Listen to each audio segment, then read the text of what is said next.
Hey everybody, we're out here on the Mogollon Rim Road in a beautiful, beautiful Arizona. Yeah, this scenic road runs between Strawberry and Payson, Arizona. We are traveling today from the west side of the trail to the east side of the trail. As we heard, the views are a little more beautiful that way. So it's about a 46-mile trail, so at about 10 miles an hour, it takes about a half a day to go down. So you include the photography, we'll probably be out here most of the day. Yeah, so we got our cameras out.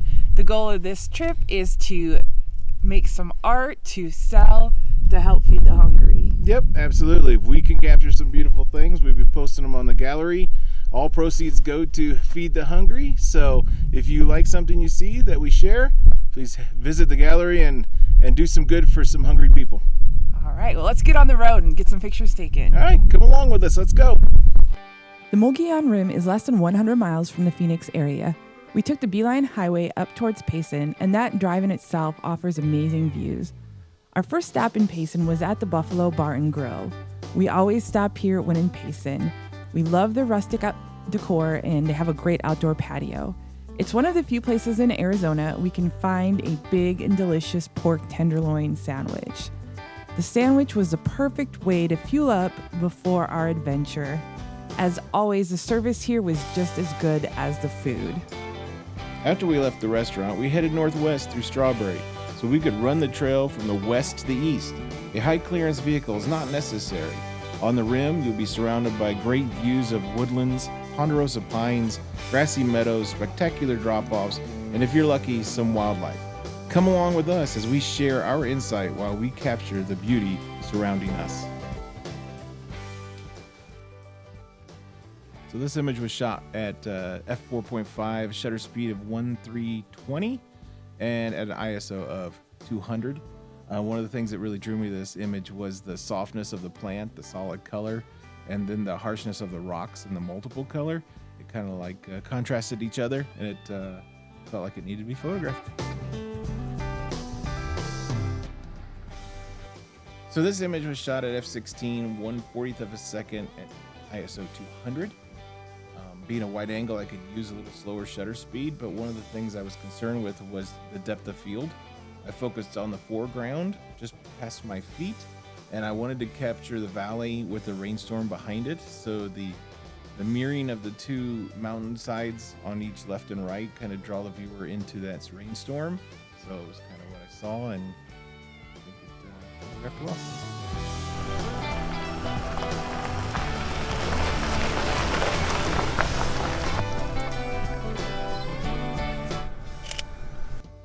So I was so excited at the start of our drive to get our first glimpse of fall colors, especially coming from the desert.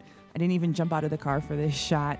I just like the contrast between the hard texture in the wood and the soft ferns on the forest floor. I like the way my 100 to 400 millimeter lens compressed the fall colors and made for a nice backdrop.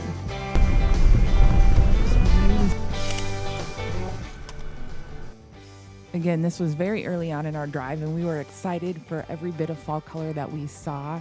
Again, I just enjoyed the way this yellow tree popped out, surrounded by the green trees around it. I love playing with contrasting color to really draw the viewer's eye to the subject in the picture, which is this yellow tree.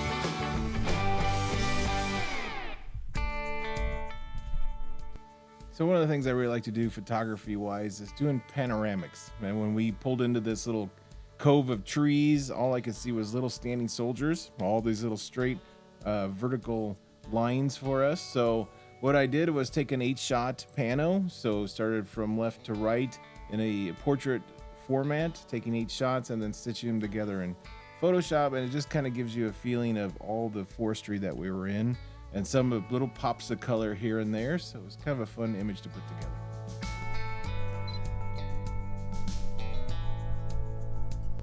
So having the wide angle lens on, one of the other things that I saw when we were in these cove of trees was the vertical lines going upwards, giving a very wide angle shot. You can see kind of draws your eyes towards the center. I enjoyed the sun coming up right through the center of the image, and it kind of looks neat with the trees kind of bent in towards the sun. Kind of gives it a surreal effect.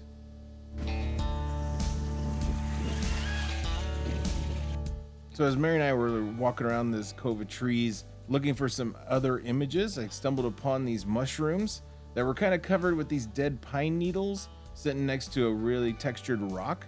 I thought it was kind of a nice contrast between the softness of the living mushroom next to the dried up needles and the coarse rock.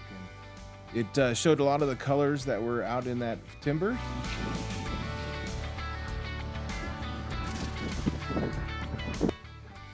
I came across this beautiful purple flower and photographed it using my 24 to 70 millimeter lens. Fortunately, that flower was far enough from the backdrop. It created that beautiful bokeh. In wanting to create that bokeh, I did use a lower f-stop, 5.6. I did not take it any lower, down to 2.8, just because I wanted to get as much detail as I could in the flower in the foreground.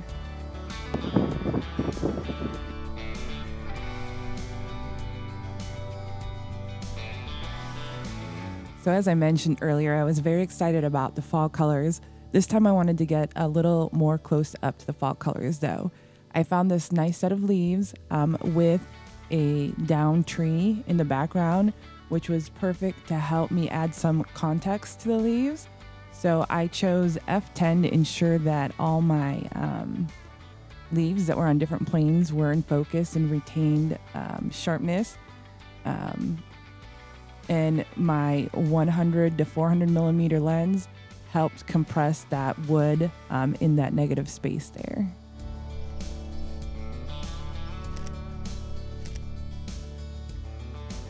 In this photograph, I use contrasting colors and texture again to help lead the viewer's eye to the subject, which was this golden aspen leaf nestled in these other plants surrounding it. And I purposely put the leaf a little bit off center as well.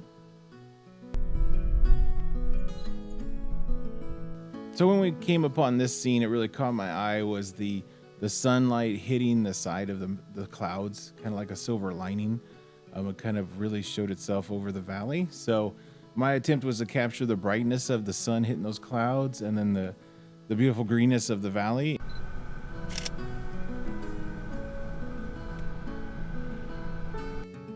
This scene here was off the main road, and what drew me to this shot was the layers. I really enjoyed the softness of the meadow grass in the bottom third of the image.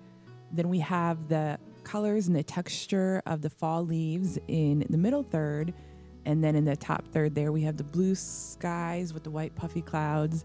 And again, it was just the layering that drew me into that picture.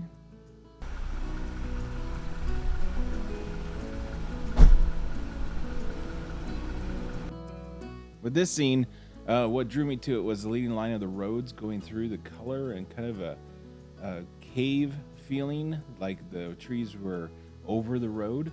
So the color popped, the lines were leading into the scene, and then the verticals going straight up really caught my eye. I shot at f11 for some depth of field, 30th of a second because I was a wide angle. I got away with that, and it was ISO 125.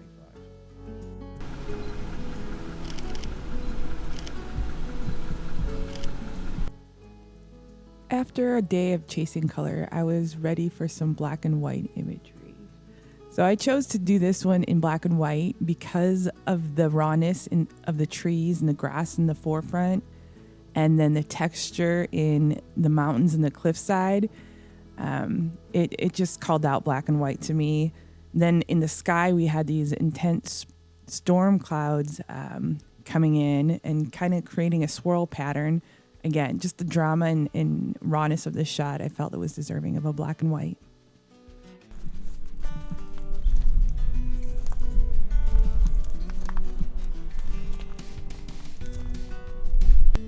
With this image, I wanted to use the trees as a natural framing element to this picture.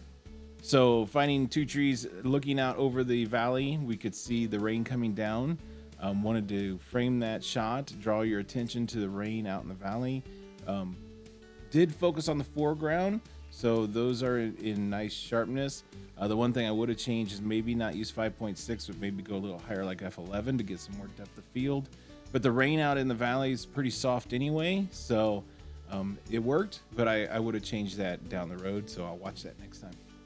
One way I like to practice composition and help train my eye is to take a picture of a subject from 3 different perspectives. So in this first picture here, I really wanted a wide image to show the grandeur of this mountain or this cliffside. On the second image, I turned my camera to a portrait landscape, and I zoomed in a little closer to get some more detail on that one section of the mountain. And in this final image, I actually stepped back across the street and used the trees in front to help frame the mountain.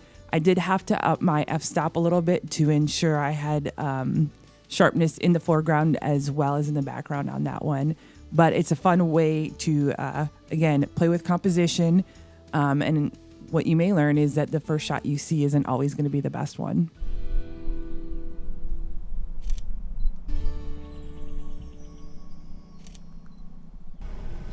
All day we were hoping to come across some wildlife, and we finally came across this beautiful bird perched up here, taking in the views of the rim, just like we were doing.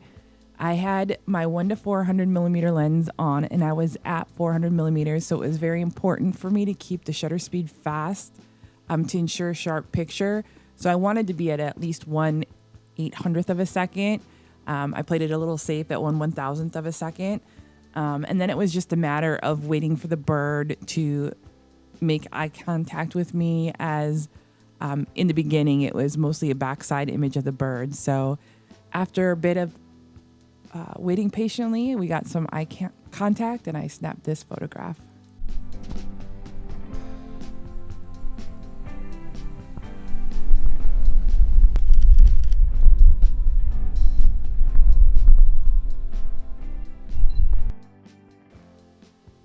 Later in the afternoon, we finally got some rain coming down from the clouds, so I wanted to ensure I had an aperture that was high enough to ensure sharpness from the front to the back, so I could get some detail in those back clouds and the rain coming down from them. My ISO was up a little bit to allow for that higher aperture, and because the clouds were making it a little darker.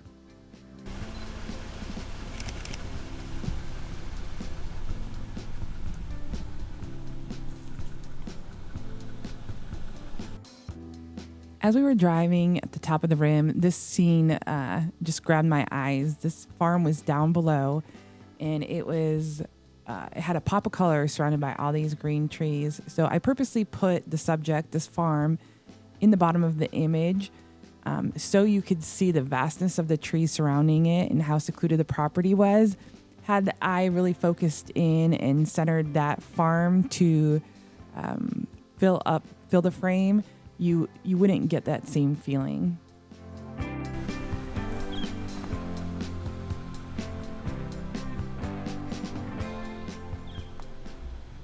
All right, everybody, we're just about done with the Mogollon Road Scenic Trail, and we had a beautiful day. Yeah, it was a fantastic day. We got out here, and really, we had the chance of rain, and we saw a lot of rain in the distance, but we haven't gotten wet, so we appreciate that. Things are a little muddy.